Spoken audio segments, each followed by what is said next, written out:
Hey, Texas Outdoors.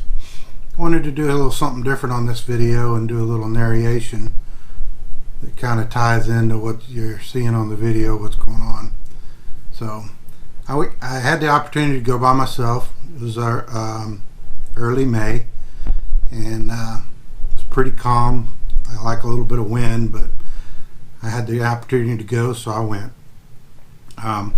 Pulled up into the first spot. I hadn't even dropped the troll motor yet, and just trying to see if the fish were there. Wasn't seeing a lot of bait activity, which I really like to see, but the fish were there, so I stuck a couple and was able to make it work. So we'll get a couple fish under our belt here, and I'll check back with you.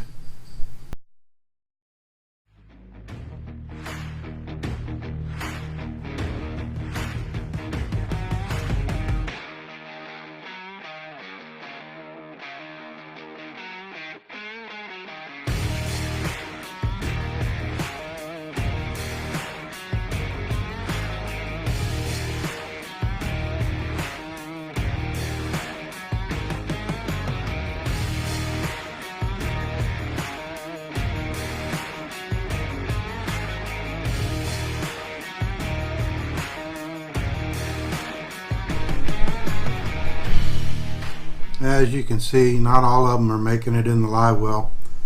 Culling decent fish. I mean, they're well over the 12-inch state size limit, that the minimum limit. But we catch enough fish that I don't necessarily keep those 12-inchers. But there was some good fish mixed in with them, so just had to keep working our way through them. As I recall, the water temperature was like 73 degrees, so really prime time for what the water was. I like it when it's overcast and cloudy like that, so the fish were on a pretty good bite. So I was able to stay in this one stretch of water and just kind of work through some of the little ones and really catch some good fish. So you'll see I just worked my way back up and down this one little section of bulkhead and was able to really put some nice fish in the boat.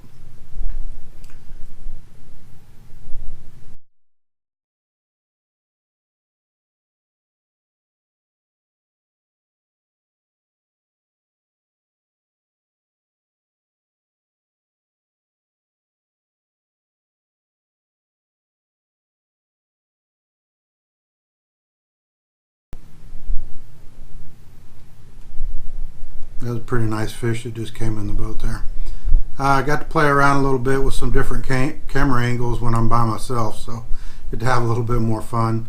Put one on my shoulder to where you can kind of get a straight on perspective of what I'm seeing and what I'm looking at when we're fishing, so kind of a different perspective. I also come play with some different angles where I made a float to float it on a little bit later, you'll see. But I kind of like this shoulder view. I also got a chest one that I'm going to use some, both catfishing and red fishing coming up. But started off with the shoulder. I thought it was a little bit more comfortable. Ended up liking the chest just because I can wear it under my shirt and it doesn't look as goofy. Not that I don't look goofy anyway. But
Alright, so that's 11 fish, and I'm just now going around the first boat dock that I was fishing by.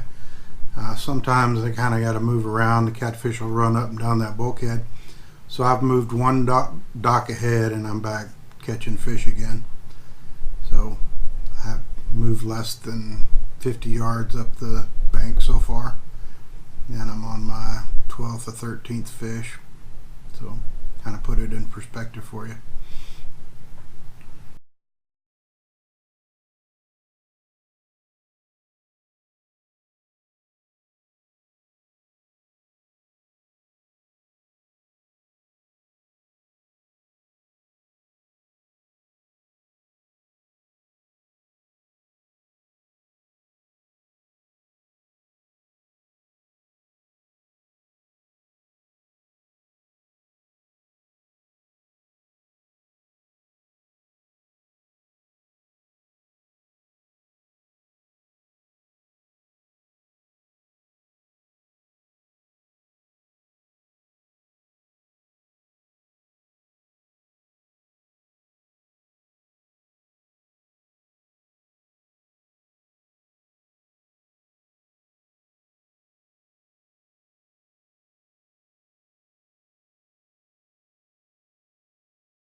I kind of like this shoulder mount view where you can see what I'm seeing, you know, where I'm throwing along the bulkhead and stuff. I kind of relate it to bass fishing, to where I try to pick out different pieces of structure and stuff to throw at. When they're really in there, it doesn't matter where you throw along the bulkhead, doesn't matter how close you are to the bulkhead. But when it's a little bit slower, they relate to the structure or the docks a little bit more. When the sun gets out real bright, they'll relate to the shade of the dock more. So I just kind of like this perspective to kind of let you see what I'm seeing. So you can see here we're culling through a few small ones again.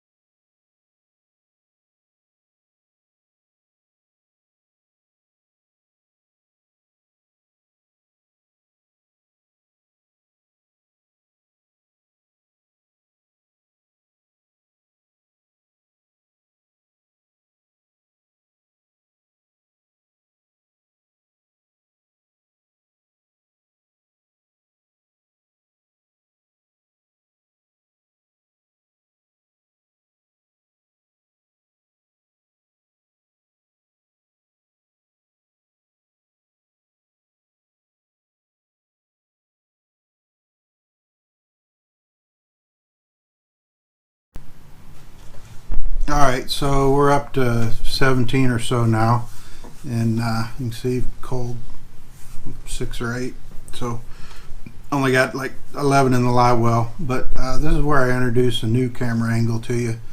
I put one on a float and tried to get it to float out a little bit closer to where I was fishing, so you can kind of get a close-up perspective of where the cork's going and what's happening. It worked okay. It's not directional. I just got it kind of tied onto a string, but it was something fun to play with.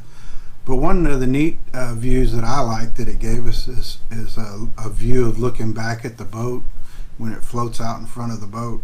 I've got the boat pinned down with the power pole, so even though it's not very rough, the camera floats in front of the boat away from me, and so you can get a perspective of it looking back at me on the boat. So kind of something different, something kind of neat. Again, let me know in the comments if you like that perspective or if it's something that you'd like to see more of. And then it also, you know, gets you a little perspective of a little bit closer up to where the cork's going and what it's looking like going under and how it's bouncing around out there. I don't know, something different. Hope you like it.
That is one thing about it. When it's bouncing around, bounces around a little bit more on the water than I'd like, so you don't get a real stable picture. I was just a little hesitant to put my gimbal out there first time using it, but it might be something I get brave and try next time and get you a little better picture next time. But that gimbal goes underwater, I'm in trouble.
So again, I've really only moved a total of 2 boathouses down the shoreline here.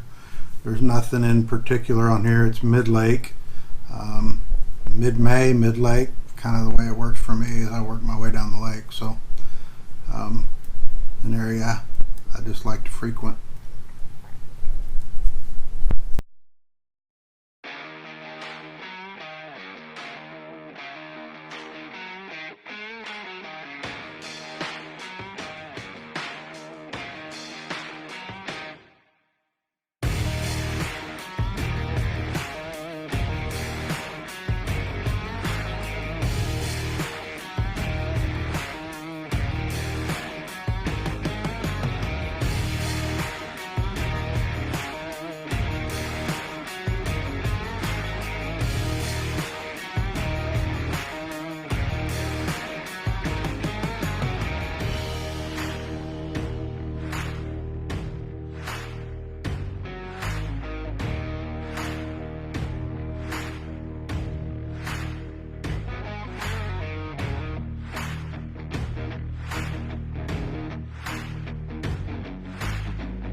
Well, that's going to about wrap it up for the day. I didn't keep good enough track, so I came up a couple short of a limit, but definitely had a good time. Got to play with some different camera angles and some different positions with the camera, so it's a little bit easier when I'm by myself to move the cameras around and goof off. So if you guys like what you saw, let me know. Hit that like and subscribe button. I really appreciate that. Comment below if it's something you'd like to see more of or less of, or don't want to hear me talk in a video again. That's cool too. So anyway, let me know what you like. I'll keep trying to do it. Until then, you guys get out, take a kid fishing, and enjoy yourself. And thanks for watching.